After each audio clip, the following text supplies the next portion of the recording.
মুখ্যমন্ত্রী মমতা বন্দ্যোপাধ্যায় বেশ কয়েক মাস আগেই প্রশাসনকে নির্দেশ দিয়েছেন কোনো সরকারি জায়গার পুকুর কিংবা নয়নজুলিতে অবৈধ নির্মাণ চলবে না। কিন্তু কে শোনে কার কথা? প্রশাসনের চোখে ধুলো দিয়ে দক্ষিণ ২৪ পরগনা জেলার পাথর প্রতিমা ও কাকদ্বীপ থানার নতুন নাস্তা গঙ্গাধরপুর রোডের পাশেই নয়নজুলিতে অবাধে তৈরি হচ্ছে বেশ কিছু পাকা বাড়ি। মাটি ফেলে ভরাট করা হচ্ছে জল নিকাশি, কিন্তু প্রশাসনের চোখে পড়েও যেন পড়ছে না। ওই রোডের সাইকেল মোড় সংলগ্ন এলাকার রাস্তার ধারে গাছ কেটে পুকুর এবং নয়নজুলি ভরাট শুরু করে এক আইসিডিএস কর্মী পারুল দাস। তিনি সাংবাদিকদের মুখোমুখি হয়ে জানান, মাটি ফেলার বরাত যিনি নিয়েছেন তিনি প্রশাসনের সঙ্গে কথা বলে নিয়েছে।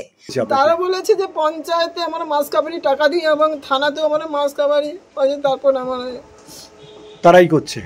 আমি এসব করে কিছু জানি না। আমি একদিন আমার মাথার উপর ছাদ চলেছে, আমার এমনি ওইটা ভর করে আমি এমনিতে গাছপালা, যেহেতু আমার ফাঁকা ঘর, আমি তো আমার তো থাকা সম্ভব না, আমি ওখানে গাছপালা লাগাবো সেরকম একটা সিদ্ধান্ত নিয়ে আমি মাটিটা ভরাট করছি।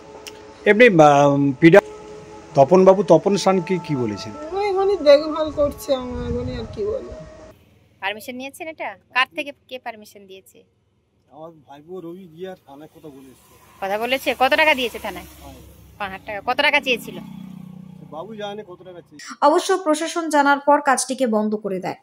আবারও নয়নজুলির ওপর উঠেছে একটি পাকা ঘর। তিনি জানান, প্রশাসনের ঘর করার অনুমতি নিয়েছেন।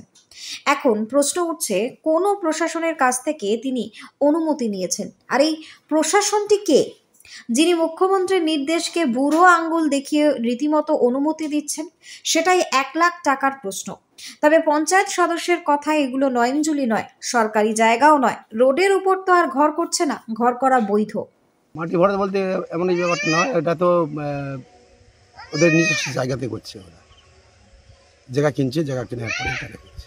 আপনি জানেন বিষয়টা? হ্যাঁ, জানবো না। সরকারি যে নয়নজলি রয়েছে, সরকারি যে জায়গা, পাকা রাস্তার ধারে পুকুর কিংবা নয়নজলি খাল, সেটা কি কারো নিজস্ব জায়গা? কোনগুলো? যেগুলো হচ্ছে নিজস্ব জায়গা। দক্ষিণ ২৪ পরগনা থেকে বাবলু প্রামাণিকের রিপোর্ট, নিউজ বঙ্গ টাইম।